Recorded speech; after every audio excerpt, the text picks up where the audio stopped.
আজকে সহ টানা 3 দিন অ্যাথলেটিকো মাদ্রিদের ট্রেনিং সেশন মিস করতেছেন হুলিয়ান আলভারেজ। ভাই, যে মানুষটাকে আমরা ট্রেনিংয়ে সবসময় হাস্যোজ্জ্বল চেহারায় দেখতাম, যে মানুষটা বিনা কারণে কখনো ট্রেনিং মিস করতো না, সেই মানুষটাই টানা 3 দিন ট্রেনিং মিস করতেছে। মানে আলভারেজ মানসিকভাবে পুরোপুরি ভেঙে পড়ছে। আজকে অ্যাথলেটিকো মাদ্রিদের কাছে আলভারেজ একটা মেডিকেল রিপোর্ট জমা দিছে, যেখানে বলা হয়েছে আলভারেজ বর্তমানে ডিপ্রেশনে ভুগতেছে, যার কারণে সে অ্যাথলেটিকো মাদ্রিদের ট্রেনিং সেশনগুলো মিস করতেছে। অন্যদিকে অ্যাথলেটিকো মাদ্রিদের কোচ দিয়াগো সিমিওনে নিশ্চিত করছেন অ্যাথলেটিকো মাদ্রিদের সামনের ম্যাচ, যেটা লা লিগায় সেভিয়ার বিপক্ষে, ওই ম্যাচের স্কোয়াডে হুলিয়ান আলভারেজকে রাখা হবে না।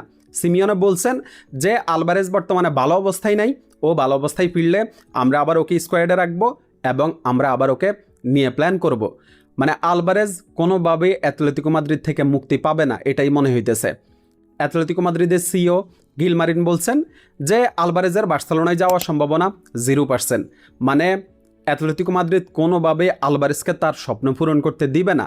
আলভারেজ বার্সেলোনার হয়ে খেলতে পারবে কিনা সেই প্রশ্ন ভবিষ্যতের জন্য তোলা থাক। তবে মনে হইতেছে এই সিজনে, মানে এই ট্রান্সফার উইন্ডোতে আলভারেজের বার্সেলোনায় যাওয়া কোনোভাবেই সম্ভব হবে না।